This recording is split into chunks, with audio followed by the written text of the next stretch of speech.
Lembrando, né, ontem, quando a gente falava da juíza Alessandra Ruides, que não quer ou indeferiu o pedido do Ministério Público para que essa testemunha ocular da história fosse ouvida no júri, que seria hoje e que agora será remarcado, sabe-se lá quando, né, a Justiça provavelmente vai empurrar bastante, como muitos outros casos e processos dentro do Judiciário Fluminense.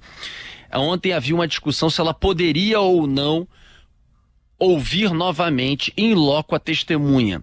E está aqui, está muito claro no artigo 209 do Código Penal. O juiz, quando julgar necessário, poderá ouvir outras testemunhas além das indicadas pelas partes.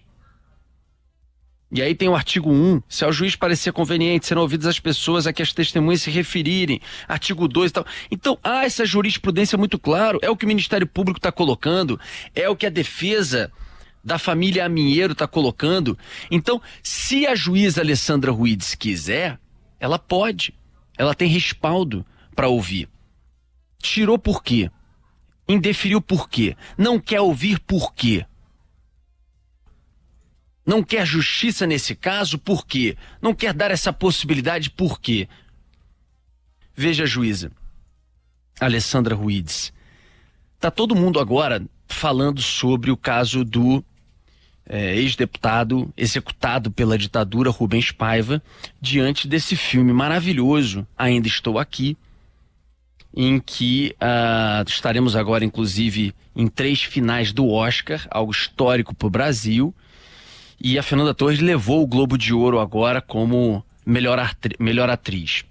Esse filme, ele conta a história do Rubens Paiva, que some em 1971, em plena época dura da ditadura. Todas foram, mas na época mais forte de repressão da ditadura ali.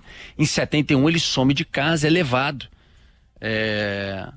para Barão de Mesquita, onde ele é torturado e morto. Essa é a realidade. Tentaram implementar lá uma versão de que no Alto da Boa Vista ele foi resgatado por outros companheiros e tal, por sequestradores, e foi retirado da viatura, que não tinha nem pé nem cabeça. Isso foi comprovado em reportagens depois, inclusive no próprio Jornal do Brasil, anos depois. Mas de qualquer maneira ele foi levado, inclusive Eunice Paiva, esposa dele também, uma das filhas também, elas foram liberadas, ele nunca mais foi visto. Isso foi em 1971, juíza. Eu vou pegar um negócio da ditadura, que eu tô lendo aqui, aliás, recomendo o livro da Juliana Dalpiva, Crime Sem Castigo. Tô mostrando aqui, ó, como os militares mataram Rubens Paiva. E aí, tem um trecho aqui, mostrando que 10 anos depois do sumiço de Rubens Paiva, depois de um périplo via Crucis, Eunice tentando de todos os lados qualquer tipo de confirmação que ele realmente tinha morrido, tinha sido torturado dentro do DOI-CODE, na Barão de Mesquita, um médico chamado Amilcar Lobo, que auxiliava durante as sessões de tortura, auxiliava os torturadores, tanto na Casa da Morte em Petrópolis, na região serrana, como do DOI-CODE, na Barão de Mesquita. Ele pega o telefone, 10 anos depois, juíza, 10 anos depois do caso, em plena ditadura, não tinha nem a Constituição de 88 que veio depois. Ele pega o telefone, liga para a redação da Veja e resolve falar. E dá um depoimento com detalhes. Vamos lembrar do caso de agora. De uma testemunha que procura Band News FM anos depois e resolve falar. Dá um depoimento para Marta Batista, jornalista da Veja, com todos os detalhes do que ele viu, das torturas e do que ele acompanhou com o Rubens Paiva no DOI-CODE, na Barão de Mesquita. Esse caso ele é levado ali adiante, tem delegado, Ministério Público e a Polícia Federal. Lembrando, ainda era ditadura. 80 você está fazendo um início de transição, aquela coisa gradual, mas estávamos na ditadura, SNI funcionava, pressão muito grande e tal. Acabam decidindo, não tinha Constituição de 88, acabam decidindo que, no final das contas, com o depoimento preciso do Amilcar, ele foi chamado para depor, outras pessoas também, mas que o inquérito ia ser tocado pelo Exército. Aí o Exército vai, né? Você sabe como é que é. Finaliza sendo assinado por um general, Adriano Áulio Pinheiro da Silva, que óbvio que arruma uma desculpa para lá e para cá, para dizer que, olha, é apenas um depoimento do Amilcar Lobo, não temos outros elementos, arquiva e não termina com as condenações e não termina com o resultado que deveria em prol da justiça. Mas eu estou falando de, aí quando termina o caso lá, já era 1987. Mas eu estou falando de, em plena ditadura, da execução e da tortura de um ex-deputado Rubens Paiva, que mesmo assim, quando uma testemunha ocular do que aconteceu prestou depoimento, esse depoimento foi levado em conta. Ele prestou depoimento para jornalista, depois, durante o inquérito, depois foi ouvido, e por mais que, durante ainda esse período de ditadura de transição, sem Constituição de 88, esse depoimento foi levado em conta, juiz Alessandra Ruiz. Foi levado em conta. Então, 40 anos depois, já depois da Constituição, a gente tem uma testemunha ocular da história que vem anos depois. E você tem um judiciário fluminense que tem que ir em busca da justiça, de ouvir todos os lados, querendo dizer que o depoimento de uma pessoa que viu tudo não pode ser considerado, juíza.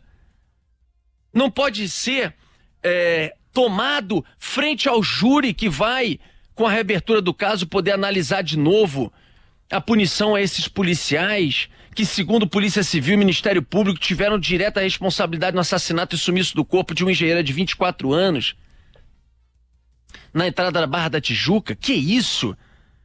Meu Deus, década de 80, a gente pega alguém 10 anos depois, considera o depoimento, toma o depoimento, coloca no inquérito, por mais que depois o Exército, como já era de se esperar naquela época, o Exército arruma um jeito de engavetar.